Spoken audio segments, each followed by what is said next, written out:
Assalamualaikum warahmatullahi wabarakatuh. Kami dari mahasiswa Institut Teknologi Budi Utomo, Fakultas Teknik Informatika. Di sini kami akan mempresentasikan tugas dari mata kuliah kewirausahaan. Di sini kami akan mengambil bisnis sistem smart home. Dan untuk nama perusahaan kami yaitu PT Seruput Smart. Dan adapun nama anggota kelompok kami yaitu Afriliana Nurfadilah, Budiman Prasetyo, Fatur Rahman Wahid, M. Hilal Hikmatullah, Nurul Amri, dan Rizky Surya Abadi. Dan untuk materi bisnis model kanvas akan dibacakan oleh Nurul Amri. Assalamualaikum warahmatullahi wabarakatuh. Perkenalkan, nama saya Nurul Amri. Saya di sini akan menjelaskan bisnis model kanvas dari PT Seruput Smart, yaitu sistem smart home. Yang pertama untuk segi custom segment. Kami menargetkan untuk menentukan pelanggannya yaitu di kisaran usia 17 sampai 40 tahun. Bisa juga para pelanggan retail dan untuk kalangan atas. Untuk value proportionnya yaitu kontrol smart home, manajemen energi cerdas, satu pengontrolan untuk semua sistem, pemantauan rumah dari jarak jauh, smart onboard, peralatan cerdas. Untuk media promosinya atau yang channel, kita mempunyai media sosial, email marketing, event office. Untuk customer relationship, personal assistance, communities, self-service. Yang kelima yaitu revenue stream.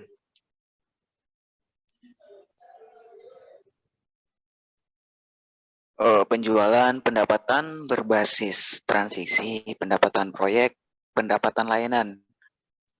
Yang keenam, key resource, sumber daya utama dalam kanvas model bisnis, merupakan input dan aset utama yang digunakan bisnis untuk berfungsi secara efektif.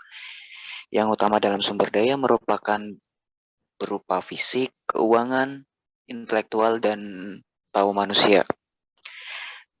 Kayak activists menjadikan smart home produk ramah lingkungan hijau hidup, menghubungkan jaringan komunikasi dengan peralatan listrik untuk dimungkinkan dikontrol, dimonitor, atau diakses dari jarak jauh. Pengendalian peralatan elektronik, sensor digunakan mengenali jarak, suhu, dan cahaya. Yang ke-8 yaitu key partner, bahan, perlengkapan, biaya operasional, biaya lain-lainnya seperti pajak. Yang kelima, cost struktur, bahan perlengkapan, biaya operasional, biaya lain-lain seperti pajak. Yang berikutnya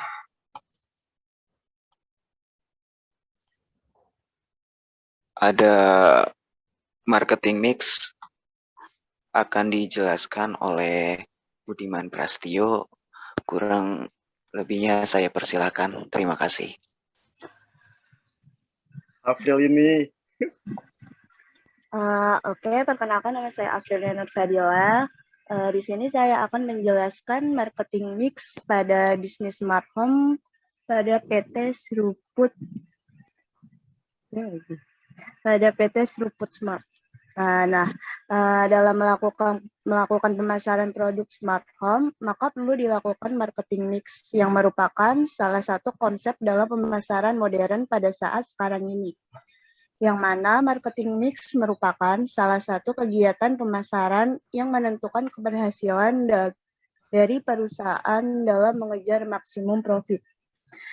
Nah, di sini ada tabel marketing mix-nya, produk strategisnya yaitu smart home adalah sebuah produk yang kekinian, merek ternama, dan selalu memberikan produk yang terbaik untuk pelanggannya. Lalu kita tempatnya di PT Seruput Smart.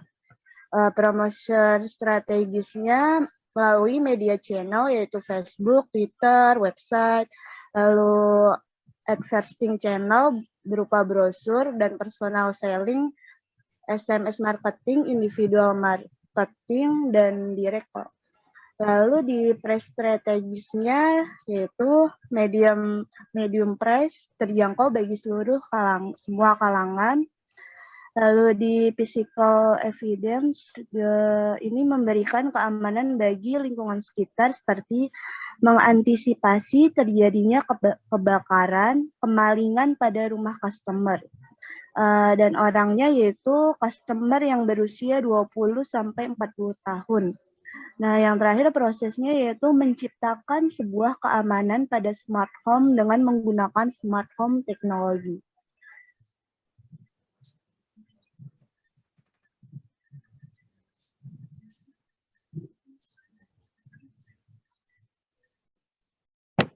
Lalu analisa SWOT. Strength, weakness, opportunities, threats adalah kepanjangan dari SWOT. Analisis SWOT merupakan suatu teknik perencanaan strategi yang bermanfaat untuk mengevaluasi kekuatan atau strength dan kelemahan atau weakness, peluang atau opportunities, dan ancaman atau threats dalam suatu proyek atau usaha. Yang pertama yaitu strength atau kekuatan dari perusahaan ini atau bisnis ini, yaitu dengan sistem ini para pemilik rumah dapat mengontrol keadaan rumah mereka kapanpun dan dimanapun dengan hanya terhubung ke internet dan menjaga kondisi rumah menjadi lebih aman. Yang kedua yaitu weakness atau kelemahan. Kelemahannya yaitu karena sistem smart home ini pemilik rumah harus terhubung ke internet jika ingin memonitor kondisi rumah. Apabila tidak pemilik rumah berada di tempat yang tidak ada internet, maka mereka tidak bisa memonitor kondisi rumahnya.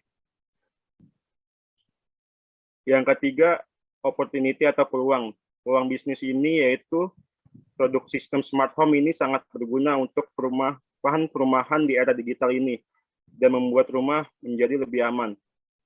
Dan keempat yaitu ancaman dari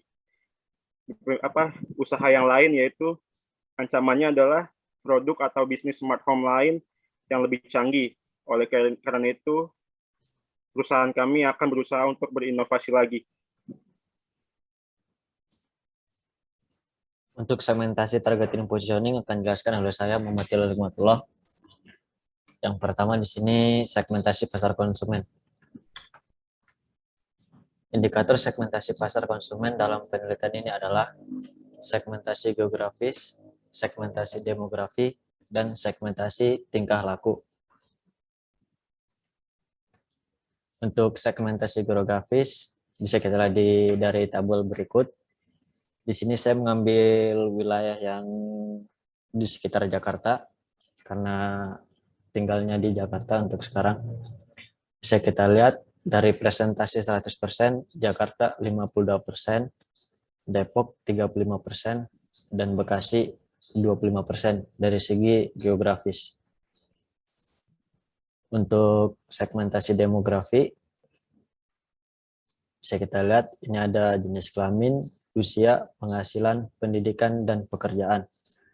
Untuk jenis kelaminnya laki-laki dan perempuan dengan persentase terbanyak ada di perempuan yaitu 60% dan laki-lakinya 40%. Untuk dari segi usia, di sini kita mulai dari 20% berumur 20 tahun karena sudah memiliki penghasilan dari rata-rata penduduk yang ada di Jakarta, Depok, dan Bekasi. 20 sampai 25 tahun presentasinya 31%, 26 sampai 35 tahun presentasinya 42%, dan 36 sampai 40 tahun segmentasinya 23%. Untuk dari segi penghasilan, di sini kita mengambil penghasilan yang minimal 3 juta rupiah dan yang tertinggi sampai 6.500.000 rupiah. Untuk tingkat pendidikan, kita mengambil tingkat pendidikan yang minimal SMA 35%, S1 40%, dan S2 atau S3 25%. Untuk dari segi pekerjaan, pelajar atau mahasiswa 35%, karyawan 35%, dan pengusaha 30%. Dan yang terakhir adalah segmentasi tingkah laku. Ada peristiwa, sikap, dan manfaat. Karakteristik dari peristiwa yaitu biasa, luar biasa. Untuk dari presentasi biasanya ada 40% dan luar biasanya 60%. Dari segi sikap, tidak loyal 20%, biasa 30%, dan loyal 50%. Dikarenakan menggunakan bisnis smart home ini, rumah lebih aman dan ramah lingkungan. Untuk dari segi manfaatnya, pribadi 50%, yaitu diri sendiri, orang lain 20%, mencegah terjadinya kebakaran, misalnya campuran 30%, semisal orang luar bertamu ke rumah kita.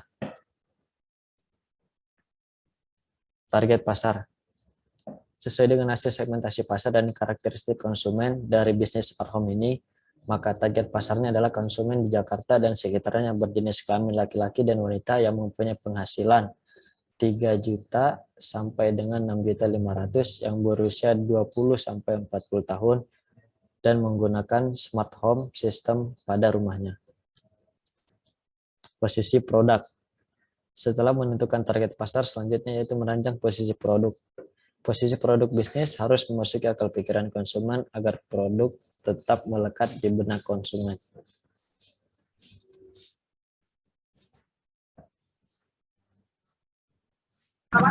Ya, baik untuk POSN dan kemudian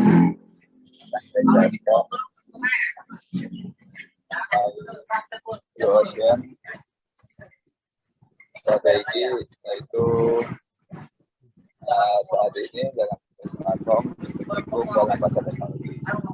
Dengan adanya teknologi smart home ini, kami mengharapkan beberapa keunggulan dalam manfaat yang transparan dapat memudahkan aktivitas keseharian di rumah. Contoh, ini dapat membedakan dengan teknologi yang lain. Kami juga menawarkan beberapa fitur dari kami yang dapat mendeteksi apabila kalian akan menimpa suatu rumah. Dengan keunggulan tersebut, diharapkan dapat menarik minat para pelanggan yang ingin memberikan kebutuhan berbeda dalam mengatur keadaan di dalam rumah. Selanjutnya, dalam sosial strategi, persaingan di industri teknologi dunia demikian ketat di mana masing-masing perusahaan berusaha untuk menawarkan konten model teknologi smartphone terbaru. Dalam hal tersebut, perusahaan kami melakukan konsep high teknologi untuk menghasilkan suatu produk dengan desain yang berkualitas dan tentunya didukung oleh material serta tes yang tinggi. Proses pembuatan produk teknologi kami juga tidak mudah dan sembarangan karena dengan konsep yang matang, inovasi dan waktu yang panjang menghasilkan suatu produk yang memiliki kualitas yang bagus dan nilai yang tinggi. Oleh karena itu, dengan konsep tersebut yang kami lakukan dalam persaingan pasar.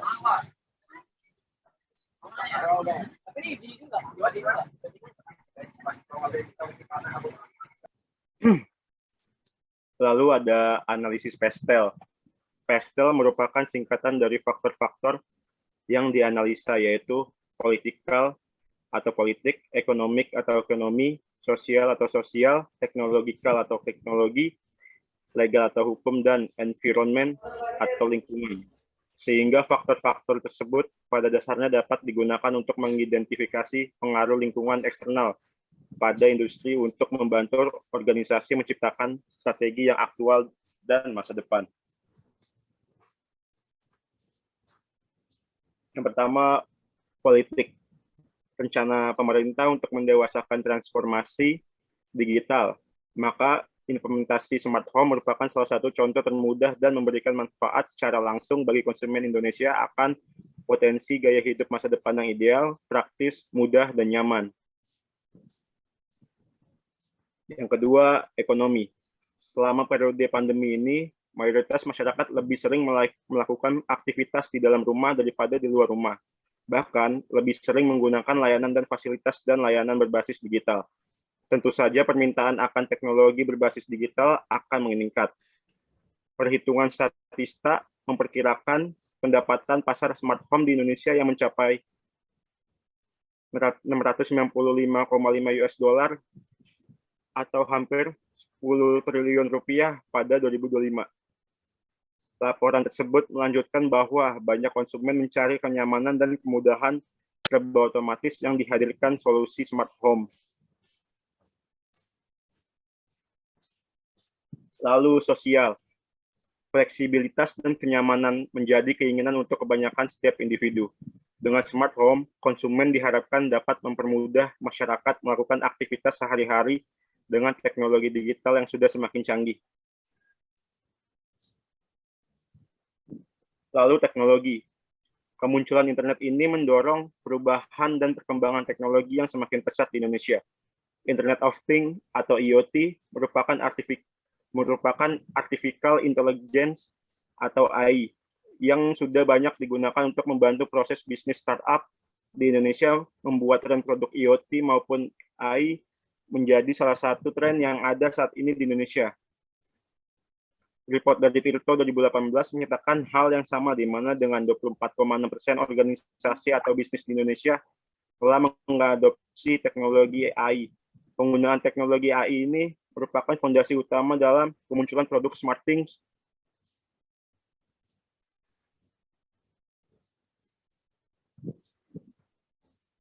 Lalu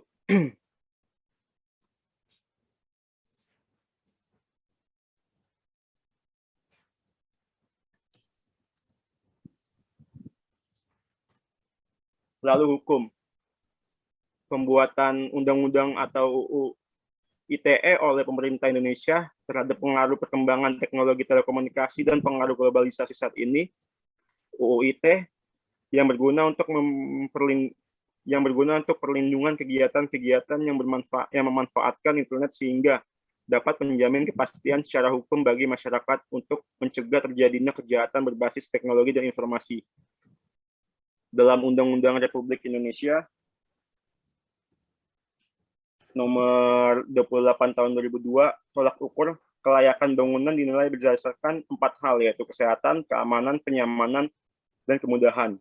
Selain itu, Peraturan Menteri Pekerjaan Umum Nomor 16 Tahun 2010 juga mengatur pemilik dan pengembangan gedung diwajibkan untuk mematuhi standar kelayakan bangunan dan memperoleh sertifikat layak fungsi atau SLF.